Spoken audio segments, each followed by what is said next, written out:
Meet Olivia. Olivia loves her family.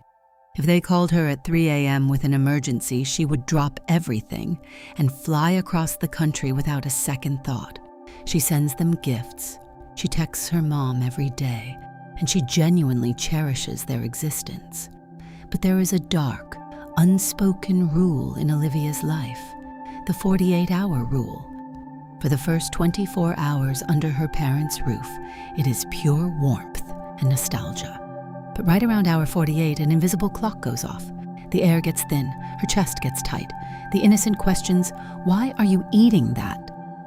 When are you going to settle down? Why are you always on your laptop?" start to feel like sandpaper on her brain. By day 3, Olivia is snapping at her mother, hiding in her childhood bedroom, and feeling a crushing wave of guilt.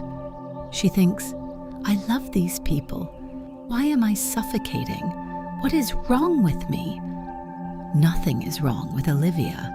She is caught in one of the most common yet least talked about psychological paradoxes: loving your family fiercely, but being psychologically unable to coexist with them. Today on Psychology Every Day, we're going to explore the psychology of the distant daughter.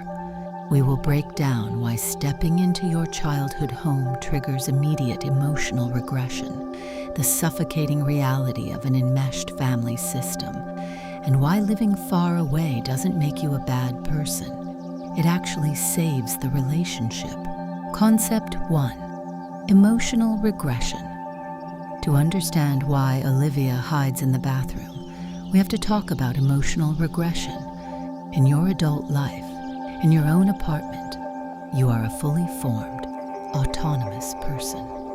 You make decisions. You manage a career. You regulate your own nervous system.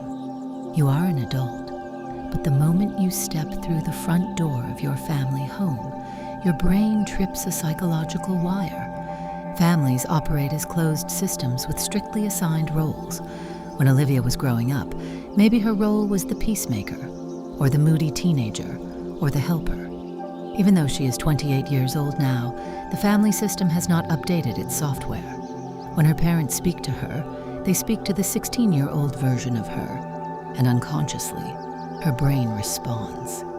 This is called state-dependent memory. The physical environment of the house, the smell of the kitchen, the tone of her father's voice, it all forcefully triggers the emotional state she was in when she lived there. She loses her adult emotional regulation. She starts bickering like a teenager. She feels helpless. The suffocation Olivia feels isn't just annoyance. It is the claustrophobia of being shoved back into a psychological box she outgrew a decade ago. Concept 2: enmeshment versus individuation. This brings us to the core issue: enmeshment. In the mid-20th century, psychiatrist Salvador Minuchin developed structural family therapy. He observed that healthy families have clear boundaries. I am me, and you are you. But many families, especially in cultures that prioritize the collective over the individual, are enmeshed.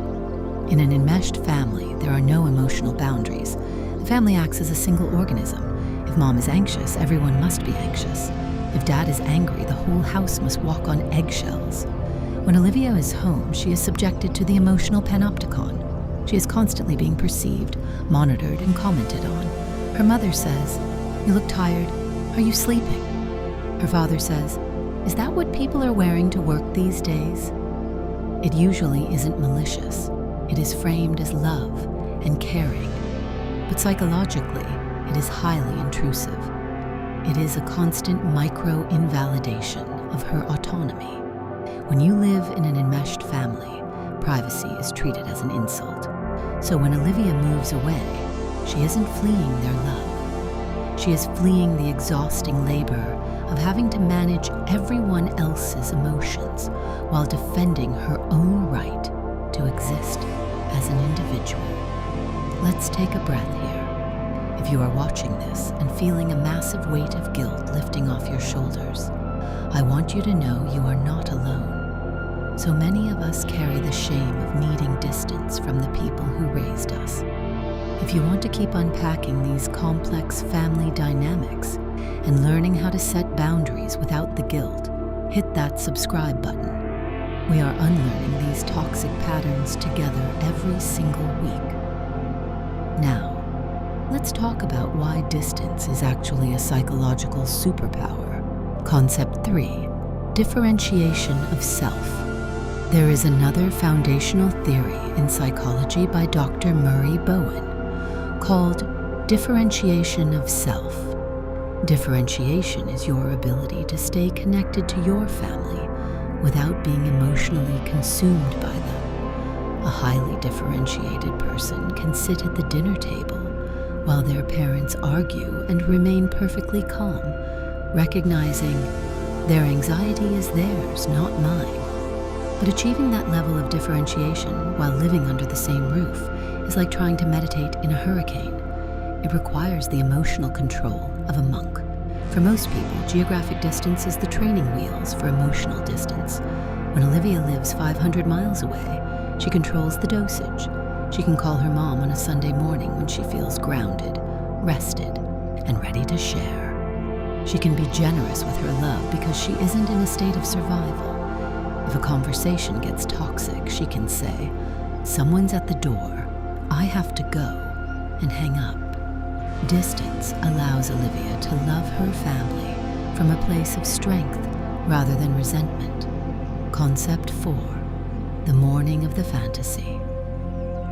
But we have to address the pain that comes with this realization. When Olivia hides in the bathroom, she is crying for 2 reasons. She is crying because she is overwhelmed, but she is also crying out of grief.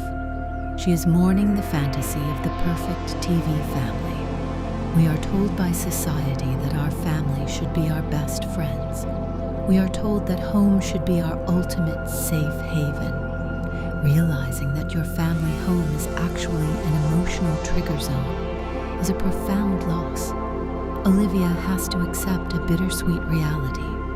She has parents who love her, but who do not know how to love her in a way that allows her to be free. She has to accept that she can only have a beautiful relationship with them in short, highly controlled bursts. So how do you survive the holidays? How do you manage the guilt? First, drop the guilt of the boundary. Boundaries are not a punishment for your family. They are a bridge that allows the relationship to continue. If Olivia didn't move away, the resentment would have eventually destroyed the relationship entirely. Moving away saved it. Second, shorten the trip. If your breaking point is 48 hours, do not book a 5-day trip. Book a 36-hour trip. Leave while everyone is still happy. Leave them wanting more, rather than staying until you explode. Third, keep one foot in your adult life. When you visit home, do not completely regress. Keep your adult routines. Go to a local coffee shop to work for an hour. Go for a run by yourself. Remind your nervous system that you are a 28-year-old autonomous adult who has a life outside of these walls. You are allowed to love your family with your whole heart and still require your own zip code. Needing physical space from your parents does not mean you are a cold, ungrateful daughter. It means you are a self-aware adult who recognizes that your peace is the foundation of your capacity to love. You cannot pour from an empty cup, and you certainly cannot pour from a cup that is constantly being knocked over. I want to hear from you. What is your breaking point timeline when you visit home? Is it 48 hours, 24 hours, 2 hours? Let's validate each other in the comments below. If this video helped you forgive yourself for needing distance, hit that like button and subscribe to Psychology Every Day.